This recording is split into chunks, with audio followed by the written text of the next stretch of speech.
आप सुन रहे हैं जगत गुरु तत्वदर्शी संत रामपाल जी महाराज द्वारा लिखित पुस्तक गीता तेरा ज्ञान अमृत का पेज नंबर 74, प्रश्न नंबर 43। हे जिंदा महात्मा जी, मैंने आपके ऊपर अविश्वास किया, मैं महापापी हूँ, मुझे क्षमा करना। उत्तर जिंदा बाबा जी का, हे धर्मदास, मैंने ही आपके मन में यह प्रेरणा की थी। यदि आप उन अपने धर्म गुरुओं की तलाशी न लेते तो आप कभी मेरी बातों पर विश्वास नहीं करते। रह रहकर तेरे मन को यही बात कचोटती रहती कि ऐसा नहीं हो सकता कि हिंदू धर्म के किसी महर्षि मंडलेश्वर व संत महंत को तत्व ज्ञान नहीं। अब आप मेरी बातों पर विश्वास करोगे। विचार करो धर्मदास, जब गीता ज्ञान दाता गीता अध्याय 4 श्लोक 32 व 34 में कहता है कि जो ज्ञान परम अक्षर ब्रह्म यानी परमेश्वर अपने मुख से सुनाता है वह तत्व ज्ञान है। गीता अध्याय 4 श्लोक 32, उस ज्ञान को तू तत्वदर्शी संतों के पास जाकर समझ। गीता अध्याय 4 श्लोक 34, इससे सिद्ध हुआ कि गीता ज्ञान देने वाले परमात्मा को ही तत्व ज्ञान नहीं तो गीता पाठकों व इन प्रभु के उपासकों को ज्ञान कैसे हो सकता है। गीता अध्याय 2 श्लोक 53 में कहा कि हे अर्जुन, भिन्न भिन्न प्रकार से भ्रमित करने वाले वचनों से हटकर तेरी बुद्धि एक तत्व ज्ञान पर स्थिर हो जाएगी, तब तो तू योग यानी भक्ति को प्राप्त होगा। भावार्थ है कि तब तू भक्त बनेगा। इसलिए मैंने धर्मदास तेरे को उन संतों मंडलेश्वरों के पास जाने के लिए प्रेरित किया था। अब तू योग को प्राप्त होगा, भक्त बन सकेगा। प्रश्न नंबर 44 धर्मदास जी का, क्या पूर्ण मोक्ष के लिए भगवान विष्णु जी तथा भगवान शंकर जी की पूजा को छोड़ना पड़ेगा। उत्तर जिंदा बाबा जी का, इन प्रभुओं को नहीं छोड़ना, इनकी पूजा छोड़नी होगी। प्रश्न नंबर 45 धर्मदास जी का, हे जिंदा, मैं समझा नहीं, इन विष्णु और शंकर प्रभुओं को नहीं छोड़ना और पूजा छोड़नी पड़ेगी। मेरी संकीर्ण बुद्धि है, मैं महाज्ञानी प्राणी हूँ, कृपया विस्तार से बताने की कृपा करें। उत्तर जिंदा महात्मा जी का, हे धर्मदास जी, आप इनकी साधना शास्त्र विधि त्याग कर मनमाना आचरण कर रहे हो, जिससे आप जी को लाभ नहीं मिल रहा। इन देवताओं से लाभ लेने के साधना के मंत्र मेरे पास हैं। जैसे भैंसा है उसको भैंसा भैंसा करते रहो, वह आपकी ओर नहीं देखेगा। उसका एक विशेष मंत्र हुर्र हुर्र है, उसको सुनते ही वह तुरंत प्रभावित होता है और आवाज लगाने वाले की ओर खींचा चला आता है। इसी प्रकार इन सर्व आदरणीय देवताओं के निज मंत्र हैं, जिनसे वे पूर्ण लाभ तथा तुरंत लाभ देते हैं। प्रिय पाठकों, वही मंत्र मेरे पास यानी संत रामपाल दास के पास हैं, जो परमेश्वर जी ने गुरु जी के माध्यम से मुझे दिए हैं।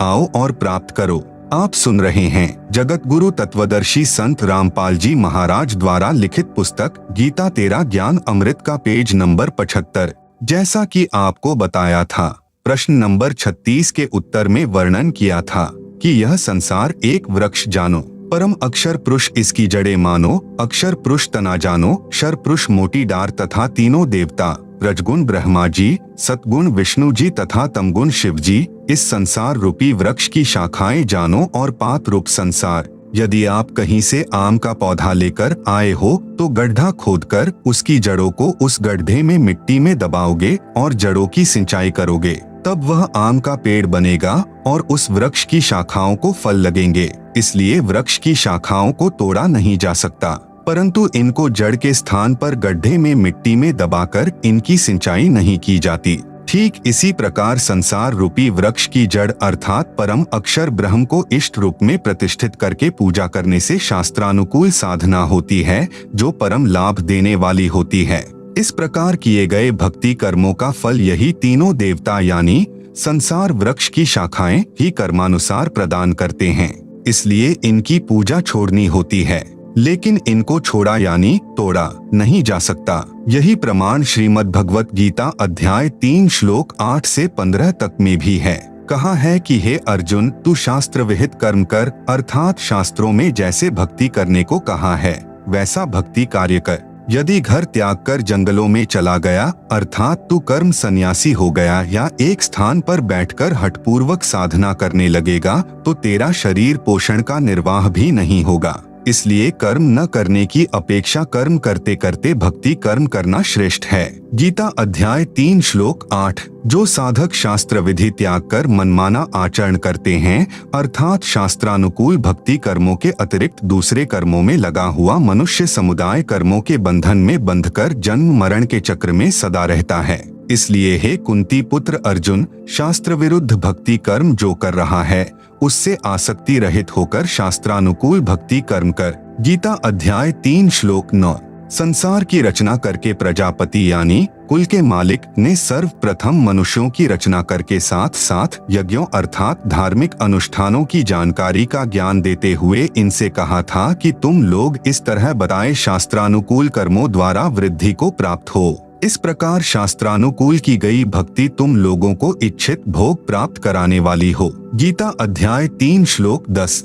इस प्रकार शास्त्रानुकूल भक्ति द्वारा अर्थात संसार रूपी वृक्ष की जड़ों यानी मूल अर्थात परम अक्षर ब्रह्म की सिंचाई अर्थात पूजा करके देवताओं अर्थात संसार रूपी वृक्ष की तीनों गुण रूपी शाखाओं रजगुण ब्रह्मा, सतगुण विष्णु तथा तमगुण शिवजी को उन्नत करो। आप सुन रहे हैं जगत गुरु तत्वदर्शी संत रामपाल जी महाराज द्वारा लिखित पुस्तक गीता तेरा ज्ञान अमृत का पेज नंबर 76। वे देवता संसार वृक्ष की शाखा तीनों देवता आपको कर्मानुसार फल देकर उन्नत करें। इस प्रकार एक दूसरे से उन्नत करके परम कल्याण अर्थात पूर्ण मोक्ष को प्राप्त हो जाओगे। गीता अध्याय 3 श्लोक 11। शास्त्र विधि अनुसार किए गए भक्ति कर्मों अर्थात यज्ञों द्वारा बढ़ाए हुए देवता अर्थात संसार रूपी वृक्ष की जड़ अर्थात मूल मालिक यानी परम अक्षर ब्रह्म को इष्ट रूप में प्रतिष्ठित करके भक्ति कर्म से बढ़ी हुई शाखाएं यानी तीनों देवता तुम लोगों को बिना मांगे ही कर्मानुसार इच्छित भोग निश्चय ही देते रहेंगे। जैसे आम के पौधे की जड़ की सिंचाई करने से पेड़ बनकर शाखाएं उन्नत हो गई, फिर उन शाखाओं को अपने आप फल लगेंगे, झड़ झड़ कर गिरेंगे। व्यक्ति को जो कर्मानुसार धन प्राप्त होता है वह उपरोक्त विधि से होता है। यदि कोई व्यक्ति उन देवताओं यानी शाखाओं द्वारा दिए धन में से पुनः दान पुण्य नहीं करता अर्थात जो पुनः शास्त्रानुकूल साधना नहीं करता, केवल अपना ही पेट भरता है, स्वयं ही भोगता रहता है, वह तो परमात्मा का चोर ही है। गीता अध्याय 3 श्लोक 12। शास्त्रानुकूल भक्ति की विधि में सर्वप्रथम परमात्मा को भोग लगाया जाता है, भंडारा करना होता है। पहले परम अक्षर ब्रह्म को इष्ट रूप में पूजकर भोग लगाकर शेष भोजन को भक्तों में बांटा जाता है। उस बचे हुए अन्न को सत्संग में उपस्थित अच्छी आत्माएं ही खाती हैं, क्योंकि पुण्यात्माएं ही परमात्मा के लिए समय निकालकर धार्मिक अनुष्ठानों में शामिल होते हैं। इसलिए कहा है कि उस यज्ञ से बचे हुए अन्न को खाने वाले संतजन सब पापों से मुक्त हो जाते हैं। जो पापी लोग होते हैं, जो तत्वदर्शी संत के सत्संग में नहीं जाते, उनको ज्ञान नहीं होता। वे पापात्मा अपना शरीर पोषण करने के लिए ही भोजन पकाते हैं, वे तो पाप को ही खाते हैं, क्योंकि भोजन खाने से पहले हम भक्त संत सब परम अक्षर ब्रह्म को भोग लगाते हैं, जिससे सारा भोजन पवित्र प्रसाद बन जाता है। जो ऐसा नहीं करते वे परमात्मा के चोर हैं। भगवान को भोग न लगा हुआ भोजन पाप का भोजन होता है। इसलिए कहा है जो धर्म कर्म शास्त्रानुकूल नहीं करते वे पाप के भागी होते हैं। गीता अध्याय 3 श्लोक 13। संपूर्ण प्राणी अन्न से उत्पन्न होते हैं, अन्न वर्षा से होता है। वर्षा यज्ञ अर्थात शास्त्रानुकूल धार्मिक अनुष्ठान से होती है। यज्ञ अर्थात धार्मिक अनुष्ठान शास्त्रानुकूल कर्मों से होते हैं। गीता अध्याय 3 श्लोक 14। कर्म तो ब्रह्म अर्थात क्षर पुरुष से उत्पन्न हुए हैं, क्योंकि जहाँ सर्व प्राणी सनातन परम धाम में रहते थे, वहाँ पर बिना कर्म किए सर्व सुख व पदार्थ उपलब्ध थे। यहाँ के सर्व प्राणी अपनी गलती से क्षर पुरुष के साथ आ गए। अब सबको कर्म का फल ही प्राप्त होता है, कर्म करके ही निर्वाह होता है। इसलिए कहा है कि कर्म को ब्रह्म यानी क्षर पुरुष से उत्पन्न जान और ब्रह्म को अविनाशी परमात्मा से उत्पन्न जान। आप सुन रहे हैं जगत गुरु तत्वदर्शी संत रामपाल जी महाराज द्वारा लिखित पुस्तक गीता तेरा ज्ञान अमृत का पेज नंबर 77। अधिक जानकारी के लिए पढ़े सृष्टि रचना इसी पुस्तक के पृष्ठ नंबर 120 पर। नोट: इस श्लोक में अक्षर शब्द का अर्थ अविनाशी परमात्मा ठीक है, परंतु जहाँ अक्षर पुरुष तथा परम अक्षर पुरुष का वर्णन है, वहाँ अक्षर पुरुष व क्षर पुरुष दोनों नाशवान कहे हैं। वहाँ पर अक्षर का अर्थ वही ठीक है। गीता अध्याय 15 श्लोक 16-17 में वर्णन है। यहाँ अक्षर का अर्थ अविनाशी परमात्मा है, क्योंकि सृष्टि रचना से स्पष्ट होता है कि ब्रह्म की उत्पत्ति सत्यपुरुष यानी अविनाशी परमात्मा ने की थी। इससे सिद्ध हुआ कि सर्वगतम ब्रह्म अर्थात जिस परमात्मा की पहुंच सर्व ब्रह्मांडों में है, जो सर्व का मालिक है, वह परमात्मा सदा ही यज्ञों अर्थात धार्मिक अनुष्ठानों में प्रतिष्ठित है।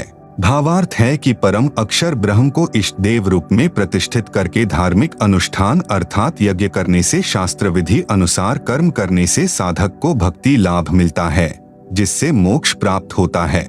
देखें संसार रूपी पौधे का चित्र इसी पुस्तक के पृष्ठ 79 पर। देखें यह चित्र पृष्ठ 78 पर। इसमें पौधे की शाखाओं को गड्ढे में जमीन में लगाकर दिखाया गया है कि जो तीनों देवों रजगुण ब्रह्मा, सतगुण विष्णु, तमगुण शिव में से किसी की भी पूजा करता है, वह शास्त्र विधि त्याग कर मनमाना आचरण कर रहा है, जो गीता अध्याय 16 श्लोक 23 से 24 में अनुचित तथा व्यर्थ बताया है। जिसने सर्वगतम ब्रह्म अर्थात परम अक्षर ब्रह्म की पूजा नहीं की, उसको इष्ट रूप में नहीं पूजा, जिस कारण से उस साधक की साधना व्यर्थ है। शाखाओं को सींचने से पौधा नष्ट हो जाता है। अन्य देवताओं की पूजा करना गीता अध्याय 7 श्लोक 12 से 15, 20 से 23 तथा गीता अध्याय 9 श्लोक 23 से 24 में मना किया हुआ है। पढ़े प्रश्न 17 का उत्तर। देखें यह चित्र इसी पुस्तक के पृष्ठ 79 पर सीधा लगाया गया पौधा जो शास्त्र विधि अनुसार साधना है, यही मोक्षदायक है। यही प्रमाण गीता ग्रंथ में है। इसलिए हे धर्मदास, श्री ब्रह्मा जी, श्री विष्णु जी तथा श्री शिव जी को नहीं छोड़ना है। इनकी पूजा इष्ट रूप में करते हो वह छोड़नी है, तभी भक्त का पूर्ण मोक्ष संभव है। आप सुन रहे हैं जगत गुरु तत्वदर्शी संत रामपाल जी महाराज द्वारा लिखित पुस्तक गीता तेरा ज्ञान अमृत का पेज नंबर 78 पर शास्त्र विरुद्ध साधना अर्थात उल्टा बीजा हुआ भक्ति रूपी पौधा का चित्र दिया गया है, जिसे आप पुस्तक में देख सकते हैं। आप सुन रहे हैं जगत गुरु तत्वदर्शी संत रामपाल जी महाराज द्वारा लिखित पुस्तक गीता तेरा ज्ञान अमृत का पेज नंबर 79 पर शास्त्रानुकूल साधना अर्थात सीधा बीजा हुआ भक्ति रूपी पौधा का चित्र दिया गया है, जिसे आप पुस्तक में देख सकते हैं। आप सुन रहे हैं जगत गुरु तत्वदर्शी संत रामपाल जी महाराज द्वारा लिखित पुस्तक गीता तेरा ज्ञान अमृत का पेज नंबर 80। प्रश्न नंबर 46 धर्मदास जी का। हे जिंदा, आप जी ने तीनों देवताओं रजगुण ब्रह्मा, सतगुण विष्णु तथा तमगुण शिव जी की भक्ति करने वालों की दशा तो श्रीमद् भगवत गीता अध्याय 7 श्लोक 12 से 15, 20 से 23 तथा अध्याय 9 श्लोक 23-24 में प्रत्यक्ष प्रमाणित कर दिया कि तीनों गुणों रजगुण ब्रह्मा, सतगुण विष्णु तथा तमगुण शिव की भक्ति करने वाले राक्षस स्वभाव को धारण किए हुए मनुष्यों में नीच दूषित कर्म करने वाले मूर्ख मुझ यानी गीता ज्ञान दाता ब्रह्म को भी नहीं भजते। अन्य देवताओं की भक्ति पूजा करने वालों का सुख समय यानी स्वर्ग समय क्षणिक होता है। स्वर्ग की प्राप्ति करके शीघ्र ही पृथ्वी पर जन्म धारण करते हैं। हे महात्मा जी, कृपया कोई संसार में हुए बर्ताव से ऐसा प्रकरण सुनाइए जिससे आप जी की बताई बातों की सत्यता का प्रमाण मिले। तीनों देवताओं के पुजारी ऐसा बर्ताव करते हैं। हिरण्यकशिपु की कथा। उत्तर जिंदा जगदीश का। नंबर 1 रजगुण ब्रह्मा के उपासकों का चरित्र। एक हिरण्यकशिपु ब्राह्मण राजा था। किसी कारण उसको भगवान विष्णु यानी सतगुण से ईर्ष्या हो गई। उस राजा ने रजगुण ब्रह्मा जी देवता को भक्ति करके प्रसन्न किया।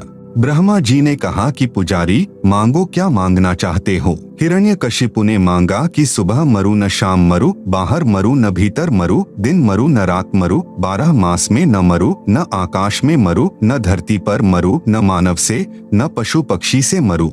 ब्रह्मा जी ने कहा तथास्तु। इसके पश्चात हिरण्यकशिपु ने अपने आप को अमर मान लिया और अपना नाम जाप करने को कहने लगा। जो विष्णु का नाम जपता उसको मार देता। उसका पुत्र प्रहलाद विष्णु जी की भक्ति करता था। उसको कितना सताया था। हे धर्मदास, कथा से तो आप परिचित हैं। भावार्थ है कि रजगुण ब्रह्मा का भक्त हिरण्यकशिपु राक्षस कहलाया, कुत्ते वाली मौत मारा गया। रावण तथा भस्मासुर की कथा। नंबर 2 तमगुण शिवजी के उपासकों का चरित्र। लंका के राजा रावण ने तमगुण शिव की भक्ति की थी। उसने अपनी शक्ति से 33 करोड़ देवताओं को कैद कर रखा था, फिर देवी सीता का अपहरण कर लिया। इसका क्या हाल हुआ आप सब जानते हैं। तमगुण शिव का उपासक रावण राक्षस कहलाया, सर्वनाश हुआ, निंदा का पात्र बना। अन्य उदाहरण, आप जी को भस्मासुर की कथा का तो ज्ञान है ही। भगवान शिव यानी तमोगुण की भक्ति भस्मागिरी करता था। वह 12 वर्षों तक शिव जी के द्वार के सामने ऊपर को पैर नीचे को सिर यानी शीर्षासन करके भक्ति तपस्या करता रहा। आप सुन रहे हैं जगत गुरु तत्वदर्शी संत रामपाल जी महाराज द्वारा लिखित पुस्तक गीता तेरा ज्ञान अमृत का पेज नंबर 81। एक दिन पार्वती जी ने कहा, हे महादेव, आप तो समर्थ हैं, आपका भक्त क्या मांगता है, इसे प्रदान करो प्रभु। भगवान शिव ने भस्मागिरी से पूछा, बोलो भक्त क्या मांगना चाहते हो, मैं तुझ पर अति प्रसन्न हूँ। भस्मागिरी ने कहा कि पहले वचनबद्ध हो जाओ तब मांगूंगा। भगवान शिव वचनबद्ध हो गए।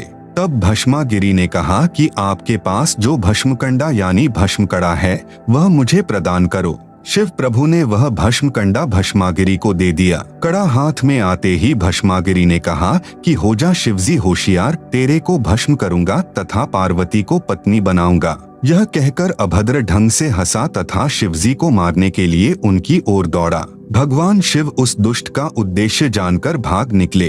पीछे पीछे पुजारी, आगे आगे इष्टदेव शिवजी तमगुण भागे जा रहे थे। विचार करे धर्मदास, यदि आपके देव शिव जी अविनाशी होते तो मृत्यु के भय से नहीं डरते। आप इनको अविनाशी कहा करते थे, आप इन्हें अंतर्यामी भी कहते थे। यदि भगवान शिव अंतर्यामी होते तो पहले ही भस्मागिरी के मन के गंदे विचार जान लेते। इससे सिद्ध हुआ कि ये तो अंतर्यामी भी नहीं हैं। जिस समय भगवान शिव जी आगे आगे और भस्मागिरी पीछे पीछे भागे जा रहे थे, उस समय भगवान शिव ने अपनी रक्षा के लिए परमेश्वर को पुकारा।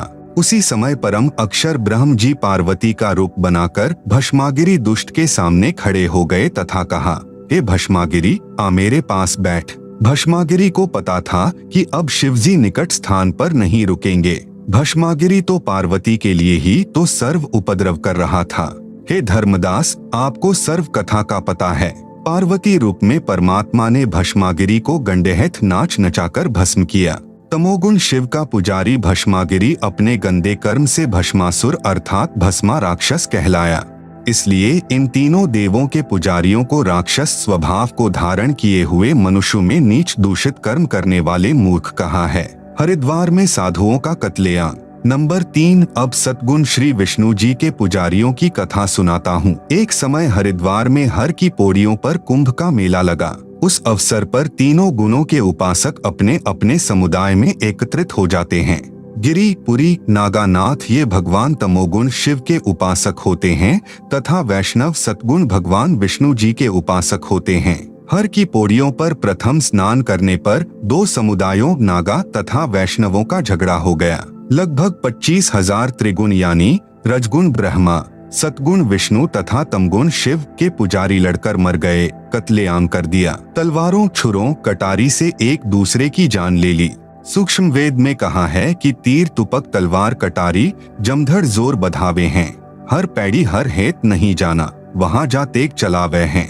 काटे शीश नहीं दिल करुणा, जग में साथ कहावे हैं। जो जन इनके दर्शन को जावे, उनको भी नरक पठावे हैं। आप सुन रहे हैं जगत गुरु तत्वदर्शी संत रामपाल जी महाराज द्वारा लिखित पुस्तक गीता तेरा ज्ञान अमृत का पेज नंबर 82। हे धर्मदास, उपरोक्त सत्य घटनाओं से सिद्ध हुआ कि रजगुण ब्रह्मा जी, सतगुण विष्णु जी तथा तमगुण शिव जी की पूजा करने वालों को गीता अध्याय 7 श्लोक 12 से 15 में राक्षस स्वभाव को धारण किए हुए मनुष्यों में नीच दूषित कर्म करने वाले मूर्ख कहा है। परमेश्वर जिंदा जी के मुख कमल से उपरोक्त कथा सुनकर धर्मदास जी का सिर फटने को हो गया, चक्कर आने लगे। हिम्मत करके धर्मदास बोला, हे प्रभु, आपने तो मुझ ज्ञान के अंधे को आंखें दे दी दाता। उपरोक्त सर्व कथाएं हम सुना तथा पढ़ा करते थे, परंतु कभी विचार नहीं आया कि हम गलत रास्ते पर चल रहे हैं। आपका 100 बार धन्यवाद। आप जी ने मुझ पापी को नरक से निकाल दिया प्रभु।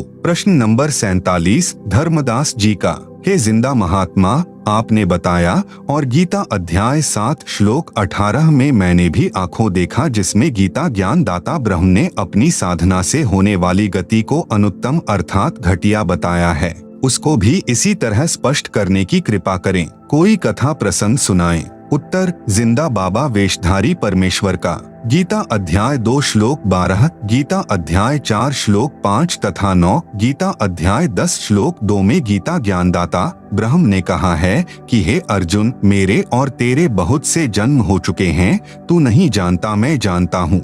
श्रीमद् भगवत गीता अध्याय 15 श्लोक 4 में कहा है कि तत्वदर्शी संत से तत्व ज्ञान प्राप्त करके परमेश्वर के उस परम पद की खोज करनी चाहिए, जहाँ जाने के पश्चात साधक लौटकर फिर संसार में कभी नहीं आते। जिस परमेश्वर से संसार रूपी वृक्ष की प्रवृत्ति विस्तार को प्राप्त हुई हो, अर्थात जिस परमेश्वर ने सर्व संसार की उत्पत्ति की है, उसी परमेश्वर की भक्ति कर। फिर गीता अध्याय 18 श्लोक 62 में गीता ज्ञान दाता ने कहा कि हे अर्जुन, तू सर्वभाव से उस परमेश्वर की शरण में जा। उस परमेश्वर की कृपा से ही तू परम शांति तथा सनातन परम धाम को प्राप्त होगा।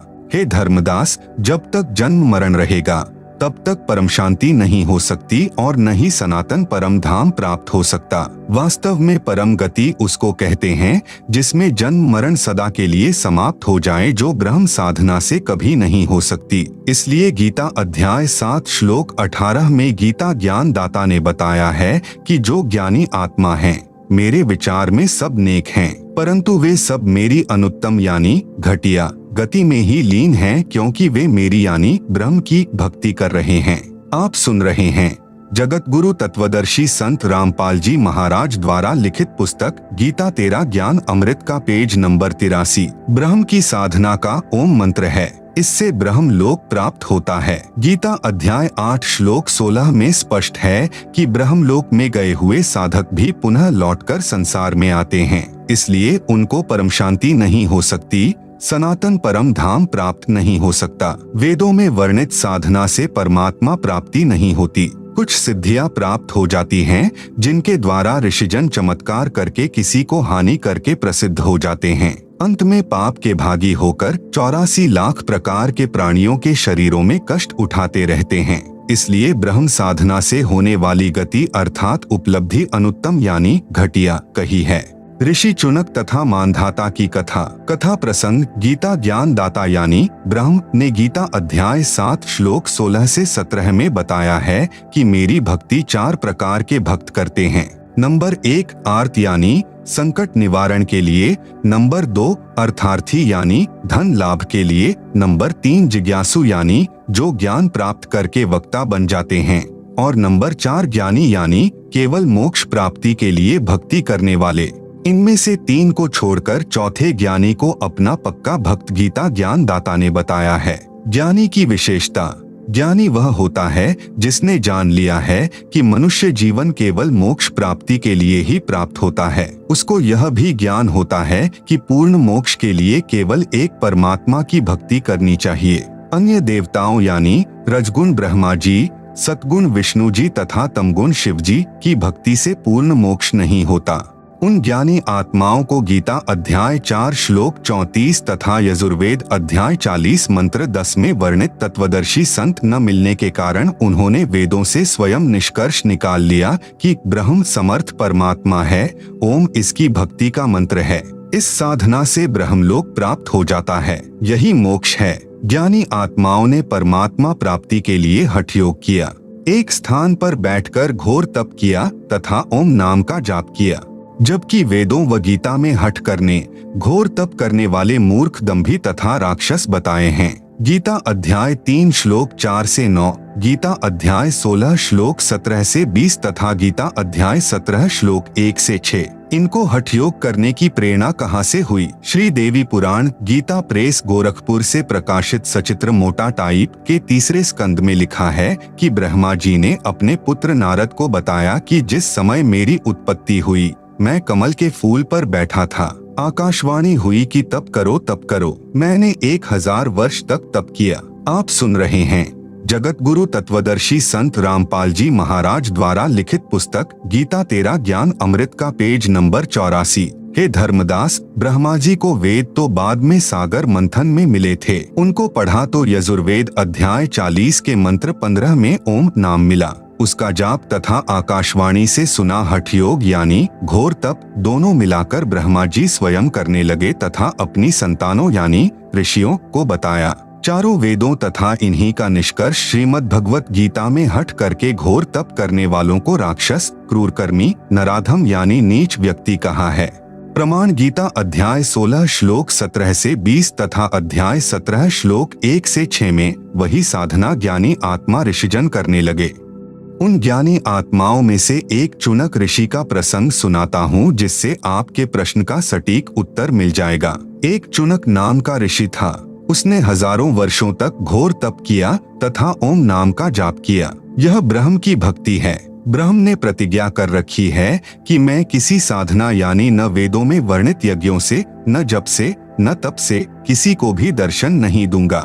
गीता अध्याय 11 श्लोक 48 में कहा है कि हे अर्जुन, तूने मेरे जिस रूप के दर्शन किए अर्थात मेरा यह काल रूप देखा, यह मेरा स्वरूप है। इसको न तो वेदों में वर्णित विधि से देखा जा सकता, न किसी जप से, न तप से, न यज्ञ से तथा न किसी क्रिया से देखा जा सकता। गीता ज्ञान दाता ने गीता अध्याय 7 श्लोक 24 से 25 में स्पष्ट किया है कि यह मेरा अविनाशी विधान है कि मैं कभी किसी को दर्शन नहीं देता, अपनी योग माया से छिपा रहता हूँ। ये मूर्ख लोग मुझे मनुष्य रूप अर्थात कृष्ण रूप में मान रहे हैं।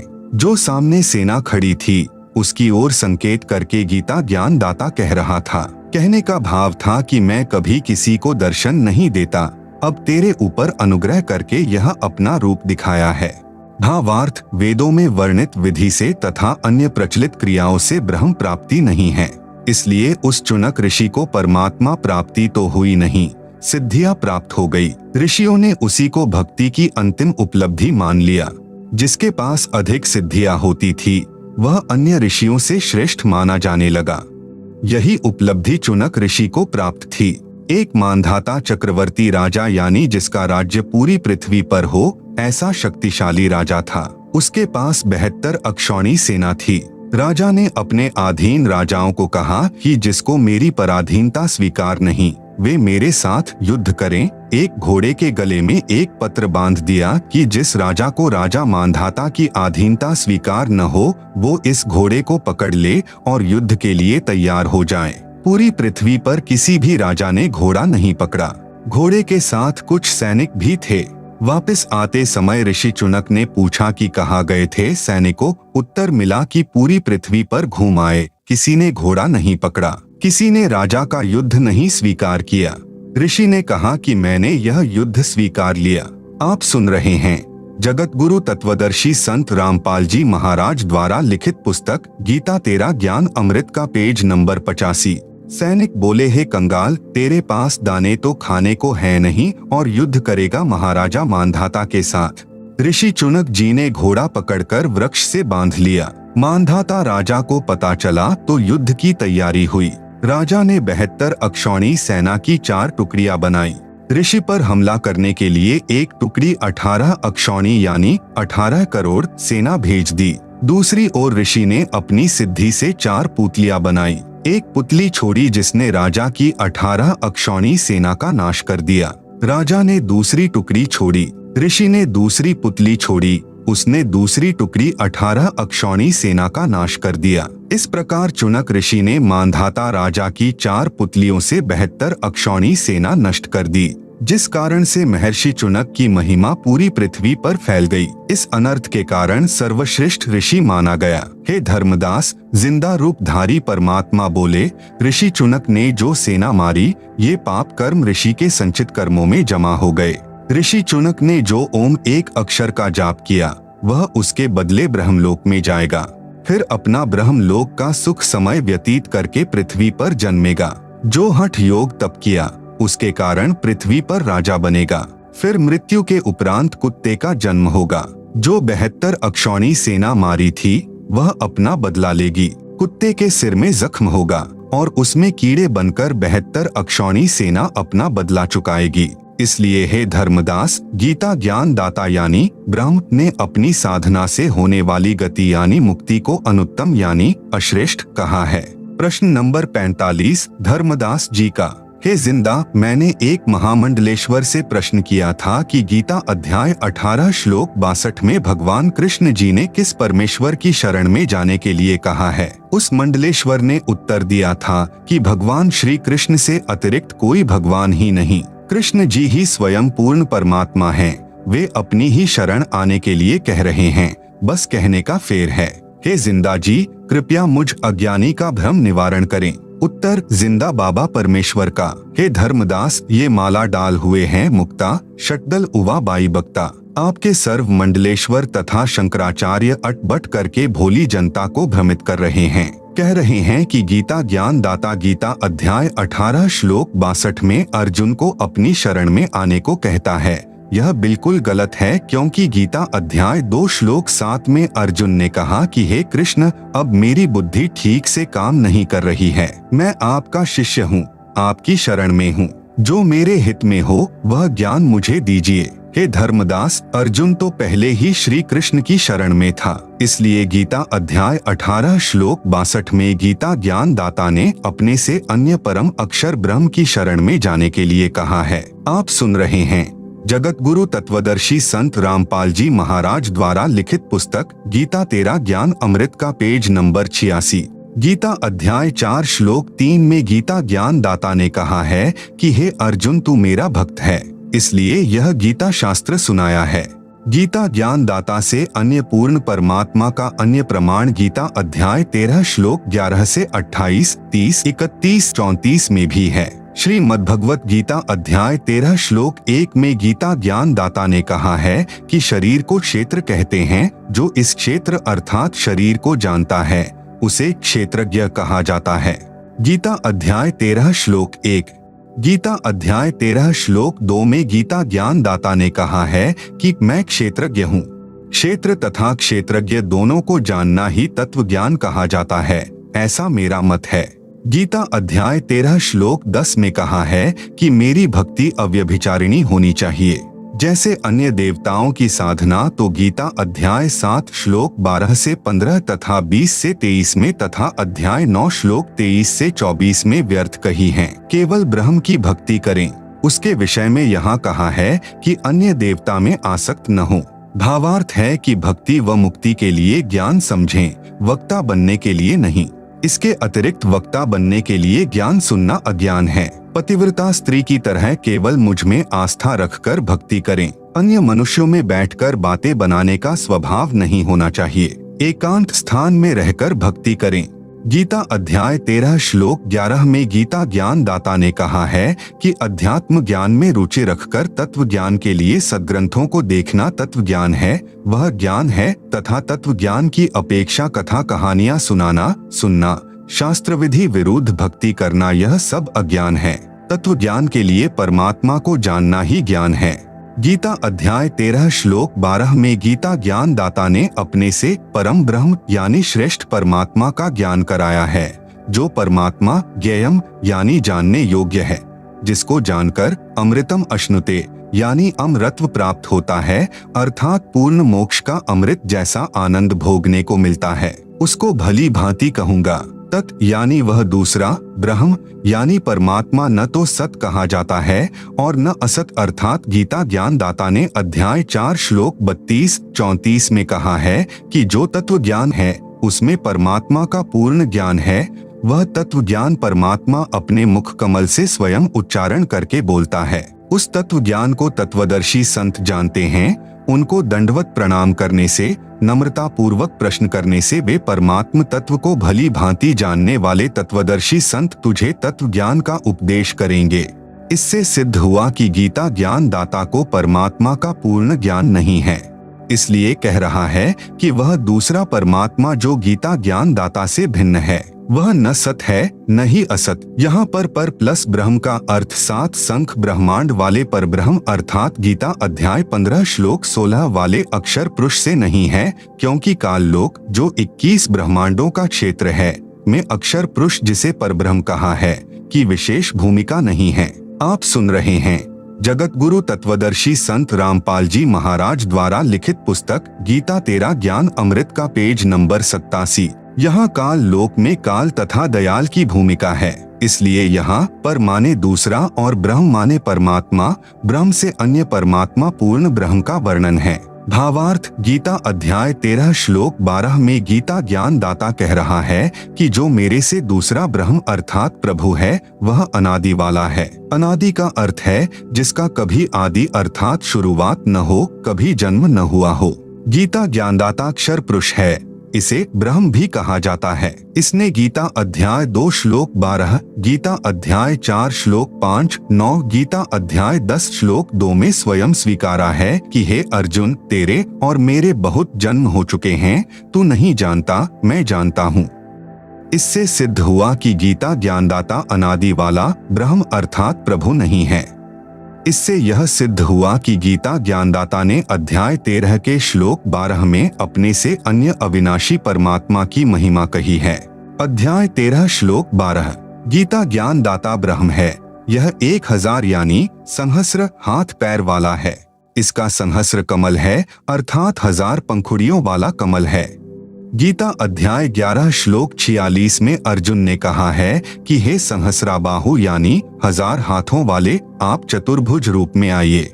इससे सिद्ध हुआ कि गीता ज्ञानदाता केवल 1000 भुजाओं वाला है। इसलिए गीता अध्याय 13 श्लोक 13 में गीता ज्ञानदाता अपने से अन्य सब और हाथ पैर वाले, सब और नेत्र सिर और मुख वाले और सब और कान वाले परमात्मा की महिमा कह रहा है। कहा है कि वह परमात्मा संसार में सबको व्याप्त करके अर्थात अपनी शक्ति से सब रोके हैं और स्वयं सत्यलोक यानी शाश्वत स्थानम तिष्ठति में बैठा है। स्पष्ट हुआ कि गीता ज्ञानदाता से अन्य समर्थ परमात्मा है, वही सब संसार का संचालन पालन करता है। गीता अध्याय 13 श्लोक 13, गीता के अध्याय 13 श्लोक 14 में भी स्पष्ट है कि गीता ज्ञानदाता ने अपने से अन्य परमात्मा का ज्ञान कराया है। कहा है, संपूर्ण इंद्रियों के विषयों को जानने वाला अर्थात अंतर्यामी है, सब इंद्रियों से रहित है अर्थात परमात्मा की इंद्रियां हम मानव तथा अन्य प्राणियों जैसी विकारग्रस्त नहीं है। वह परमात्मा आसक्ति रहित है अर्थात वह इस काल लोक यानी 21 ब्रह्मांडों की किसी वस्तु पदार्थ में आसक्ति नहीं रखता, क्योंकि उस परमेश्वर का सत्यलोक इस काल के क्षेत्र से असंख्यों गुना उत्तम है। इसलिए वह परमात्मा आसक्ति रहित कहा है।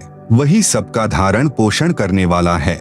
यही प्रमाण गीता अध्याय 15 श्लोक 17 में भी है। वह परमात्मा निर्गुण है परंतु सरगुण होकर ही अपना महत्व दिखाता है। उदाहरण के लिए जैसे आम का पेड़ आम के बीज यानी गुठली में निर्गुण अवस्था में होता है, उस बीज को जब बीजा जाता है तब वह पौधा फिर पेड़ रूप में सरगुण होकर अपना महत्व प्रकट करता है। आप सुन रहे हैं जगत गुरु तत्वदर्शी संत रामपाल जी महाराज द्वारा लिखित पुस्तक गीता तेरा ज्ञान अमृत का पेज नंबर 88। परंतु परमात्मा सत्यलोक में सरगुण रूप में बैठा है, क्योंकि परमात्मा ने अपने वचन शक्ति से सर्व सृष्टि रचकर विधान बनाकर छोड़ दिया।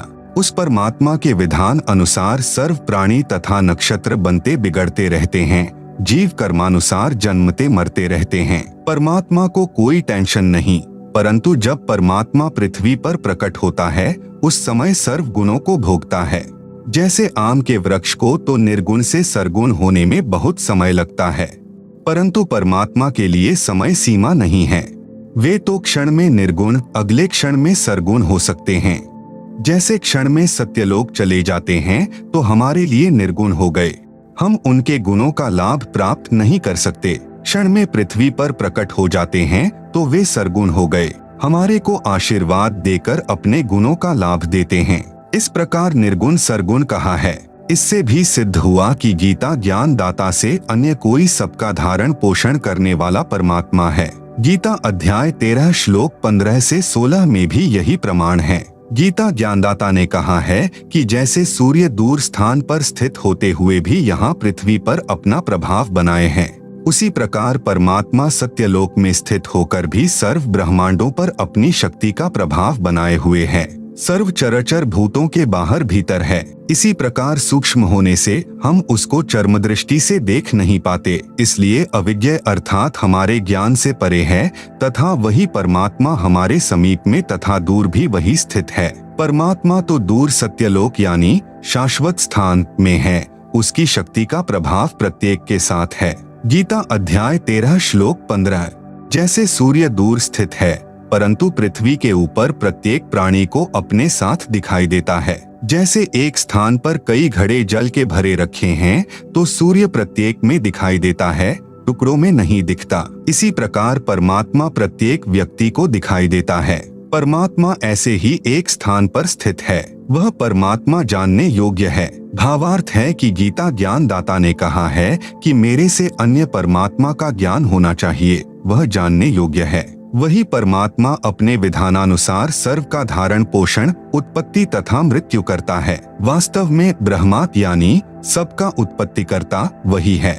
वास्तव में विष्णु यानी सबका धारण पोषण करने वाला वही है। वास्तव में शंकर यानी संहार करने वाला वही है। अन्य ब्रह्मा विष्णु तथा शंकर तो केवल एक ब्रह्मांड के कर्ता धर्ता हैं, परंतु वह परमात्मा तो सर्व ब्रह्मांडों का ब्रह्मा विष्णु तथा शंकर रूप में अकेला ही है। जैसे भारतवर्ष में केंद्र का भी गृह मंत्री होता है तथा राज्यों में भी गृह मंत्री होते हैं। देश के प्रधानमंत्री जी अपने पास अन्य विभाग भी रख लेते हैं। उस समय प्रधानमंत्री जी गृह मंत्री आदि आदि भी होते हैं और प्रधानमंत्री भी होते हैं। इससे सिद्ध हुआ कि गीता ज्ञान दाता ने अपने से अन्य समर्थ परमात्मा की महिमा बताई है। आप सुन रहे हैं जगत गुरु तत्वदर्शी संत रामपाल जी महाराज द्वारा लिखित पुस्तक गीता तेरा ज्ञान अमृत का पेज नंबर 89। गीता ज्ञान दाता से अन्य कोई पूर्ण परमात्मा है। गीता अध्याय 13 श्लोक 16 है। गीता अध्याय 13 श्लोक 17 में गीता ज्ञान दाता ने अपने से अन्य परमात्मा की महिमा कही है, जो इस प्रकार है। वह दूसरा परमात्मा यानी परम ब्रह्म सब ज्योतियों की भी ज्योति है, अर्थात सर्व प्रकाश स्रोत है। उसी अन्य समर्थ परमात्मा की शक्ति से सब प्रकाशमान हैं और उस परमात्मा का प्रकाश सर्व से अधिक है। वह परमात्मा माया से अति परे कहा जाता है। वास्तव में निरंजन वही है। जो गीता ज्ञान दाता है यह माया सहित ज्योति निरंजन कहा जाता है। वह परमात्मा ज्ञान का भंडार है, वह जानने योग्य है। वह ज्ञान गमयम यानी तत्व ज्ञान द्वारा प्राप्त होने योग्य है। इस गीता अध्याय 13 श्लोक 17 में मूल पाठ में ज्ञानम ज्ञेयम ज्ञान गमयम लिखा है, जिसका भावार्थ है कि ज्ञानम यानी जो ज्ञान परमात्मा स्वयं पृथ्वी पर प्रकट होकर तत्व ज्ञान अपने मुख कमल से बोलता है, इसलिए वह ज्ञान रूप है, अर्थात ज्ञान का भंडार है। वह परमात्मा ज्ञेयम ज्ञानज्ञम यानी उसी तत्व ज्ञान से जानने योग्य तथा उसी तत्व ज्ञान से प्राप्त करने योग्य है। वह परमात्मा सर्व प्राणियों के हृदय में स्थित है। जैसे सूर्य दूर स्थान पर होते हुए भी प्रत्येक घड़े के जल में दिखाई देता है, वास्तव में वह उन घड़ों में नहीं है, परंतु घड़ों के ऊपर अपना प्रभाव रखता है, उष्णता देता है। सूक्ष्म वेद में कहा है कि ब्रह्मा विष्णु शिव राई झूमकरा, नहीं सब बाजी के खम सुनो राई झूमकरा। वह सर्व ठाम सब ठौर है राई झूमकरा, सकल लोक भरपूर सुनो राई झूमकरा। यही प्रमाण गीता अध्याय 18 श्लोक 61 में भी है। कहा है कि हे अर्जुन, शरीर रूप यंत्र में आरूढ़ हुए संपूर्ण प्राणियों को अंतर्यामी परमेश्वर अपनी माया अर्थात अपनी शक्ति से उनके कर्मानुसार भ्रमण कराता है, अर्थात संस्कारों के अनुसार अच्छी बुरी योनियों में घुमाता है। वही सर्वशक्तिमान परमात्मा सर्व प्राणियों के हृदय में स्थित है, अर्थात विराजमान है। इसी प्रकार परमेश्वर की महिमा गीता अध्याय 13 श्लोक 17 में कही है। इससे सिद्ध हुआ कि गीता ज्ञान दाता ने अपने से अन्य पूर्ण परमात्मा की महिमा कही है। गीता अध्याय 13 श्लोक 17।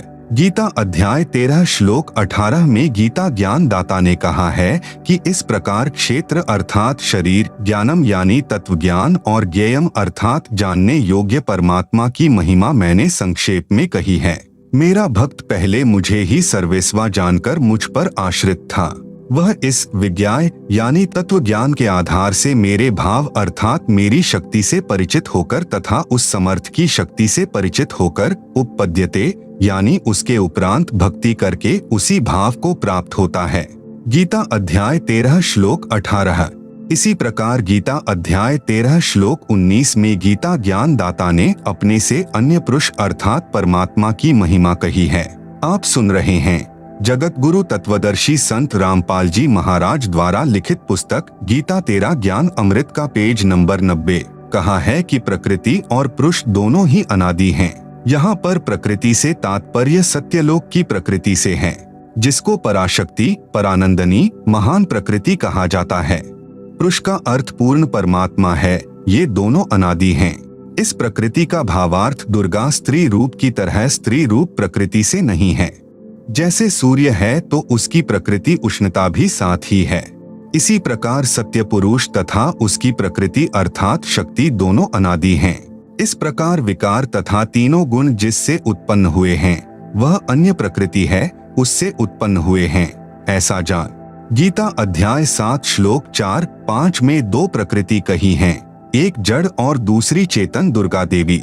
यहाँ पर दूसरी प्रकृति दुर्गा कही है। गीता अध्याय 13 श्लोक 19।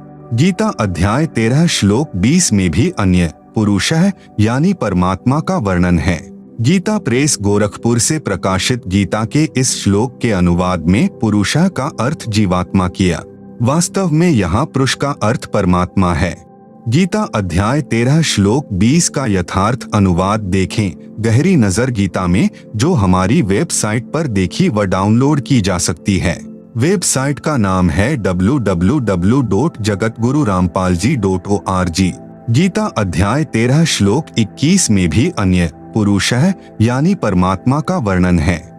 इसके अनुवाद में गीता प्रेस गोरखपुर से प्रकाशित में पुरुषा का अर्थ पुरुष ही किया है। यह ठीक है। पुरुष का अर्थ परमात्मा होता है। प्रकरणवश पुरुषः का अर्थ मनुष्य भी किया जाता है, क्योंकि परमात्मा ने मनुष्य को अपने स्वरूप के अनुरूप बनाया है। इसलिए कहा जाता है कि नर नारायण रूप है, तू ना समझ देही। 84 लाख प्रकार के जीवों से मानव देह उत्तम है। गीता अध्याय 13 श्लोक 22 में भी गीता ज्ञान दाता ने अपने से अन्य परमात्मा का प्रत्यक्ष प्रमाण बताया है। गीता प्रेस गोरखपुर से प्रकाशित गीता में इस श्लोक का अर्थ बिल्कुल गलत किया है। देखें इसी पुस्तक में पृष्ठ 204 से 357 तक यथार्थ अनुवाद। जैसे पूर्व के श्लोकों में वर्णन आया है कि परमात्मा प्रत्येक जीव के साथ ऐसे रहता है जैसे सूर्य प्रत्येक घड़े के जल में स्थित दिखाई देता है, उस जल को अपनी उष्णता दे रहा है। इसी प्रकार परमात्मा प्रत्येक जीव के हृदय कमल में ऐसे विद्यमान है जैसे सौर ऊर्जा संयंत्र जहाँ भी लगा है तो वह सूर्य से उष्णता प्राप्त करके ऊर्जा संग्रह करता है। इसी प्रकार प्रत्येक जीव के साथ परमात्मा रहता है। इसलिए इस श्लोक गीता अध्याय 13 श्लोक 22 में कहा है कि वह परमात्मा सब प्रभुओं का भी स्वामी होने से महेश्वर, सबका धारण पोषण करने से कर्ता, सत्यलोक में बैठा प्रत्येक प्राणी की प्रत्येक गतिविधि को देखने वाला होने से उपदृष्टा, जीव परमात्मा की शक्ति से सर्व कार्य करता है। आप सुन रहे हैं जगत गुरु तत्वदर्शी संत रामपाल जी महाराज द्वारा लिखित पुस्तक गीता तेरा ज्ञान अमृत का पेज नंबर 91। जीव परमात्मा का अंश है। रामायण में भी कहा है, ईश्वर अंश जीव अविनाशी, जिस कारण से जीव जो कुछ भी अपने किए कर्म का सुख दुख भोगता है तो अपने अंश के सुख दुख का परमात्मा को भी एहसास होता है। सूक्ष्म वेद में लिखा है, कबीर कह मेरे जीव को दुख ना दिजो कोई, भक्त दुखाए मैं दुखी मेरा आपा भी दुखी होए। इसलिए भोक्ता कहलाता है। प्रत्येक प्राणी को गुप्त रूप से उचित राय देता है, जिस कारण से परमात्मा अनुमंता कहलाता है। परमात्मा शब्द का संधि विच्छेद परम प्लस आत्मा यानी श्रेष्ठ आत्मा यानी परमात्मा। यदि कोई दुख का भोग भी देता है, सुख का भोग भी देता है, जैसे कर्म करेगा जीव वैसे अवश्य भोगेगा, तो वह परमात्मा नहीं कहा जा सकता, वह श्रेष्ठ आत्मा नहीं होता। जैसे इस काल यानी ब्रह्म के लोक में विधान है कि जैसा कर्म करोगे वैसा फल आपको भगवान अवश्य देगा, तो यह प्रभु यानी स्वामी तो है, परंतु परम आत्मा नहीं है। इस मानव शरीर में परह यानी दूसरा, पुरुषः यानी परमात्मा जो जीव के साथ अभिन्न रूप से रहता है। जैसे सूर्य प्रत्येक को अपनी ऊर्जा देता है, उसी प्रकार यह दूसरा परमात्मा उपरोक्त महिमा वाला है। जैसे सौर ऊर्जा से जो बल्ब जगता है उसमें सूर्य होता है, यानी सूर्य की ऊर्जा कार्य करती है। इसी प्रकार पूर्ण परमात्मा की भूमिका समझें।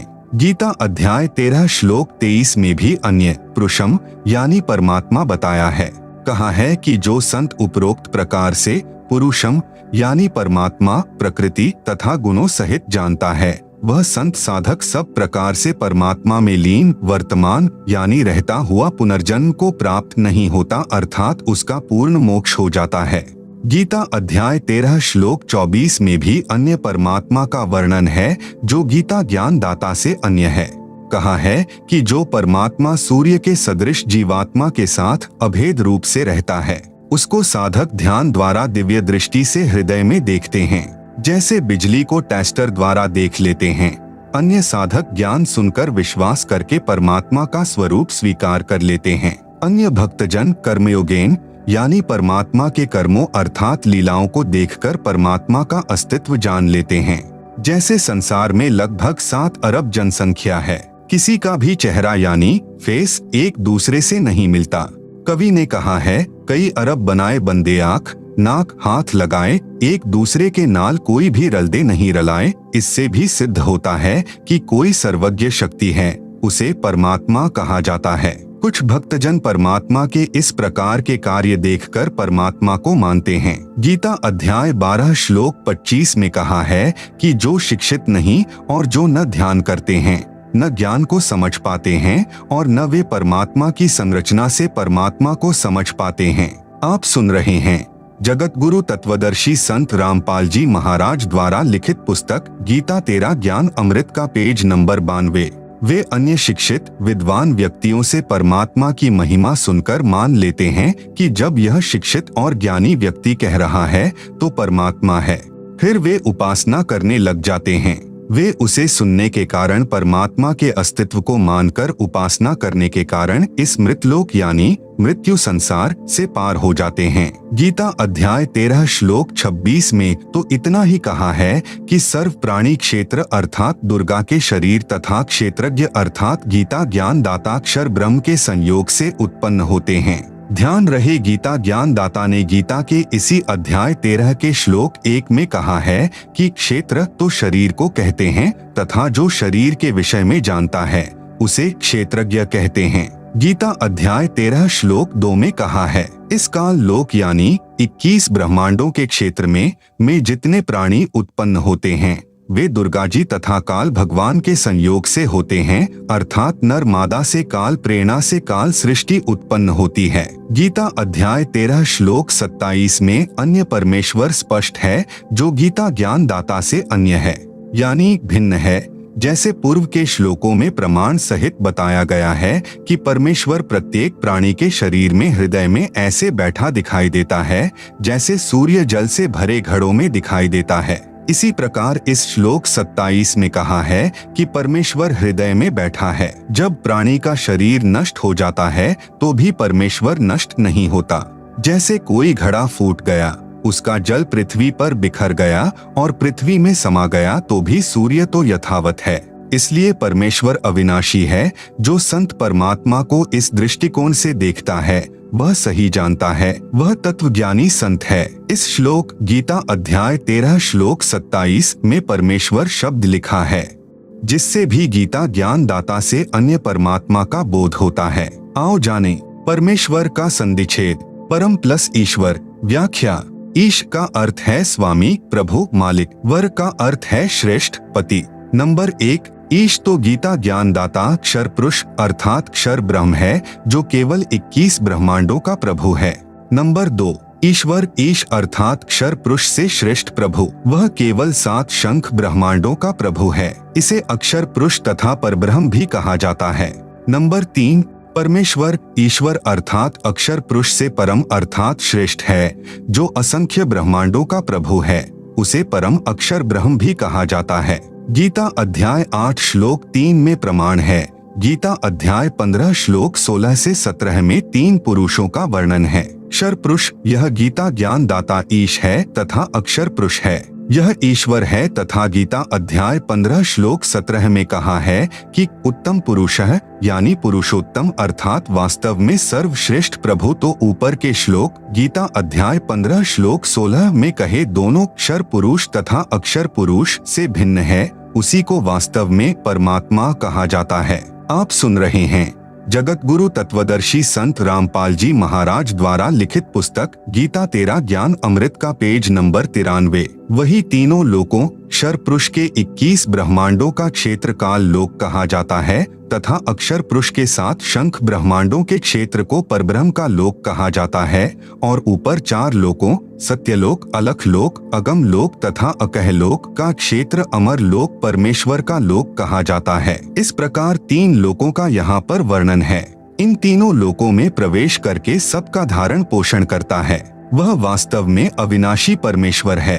गीता अध्याय 13 श्लोक 27 में परमेश्वर शब्द है जो गीता ज्ञान दाता से भिन्न सर्वशक्तिमान सर्व का पालन कर्ता का बोधक है। गीता अध्याय 13 श्लोक 28 में भी गीता ज्ञान दाता से अन्य प्रभु का प्रमाण है। इस श्लोक में ईश्वर शब्द परमेश्वर का बोधक है। जैसे ईश का अर्थ स्वामी, वर का अर्थ श्रेष्ठ, वास्तव में सबका ईश स्वामी तो परम अक्षर ब्रह्म है, वही श्रेष्ठ ईश है। इसलिए ईश्वर शब्द प्रकरणवश पूर्ण परमात्मा का बोधक है। यदि अन्य ईश नकली स्वामी नहीं होते तो ईश्वर तथा परमेश्वर शब्दों की आवश्यकता नहीं होती।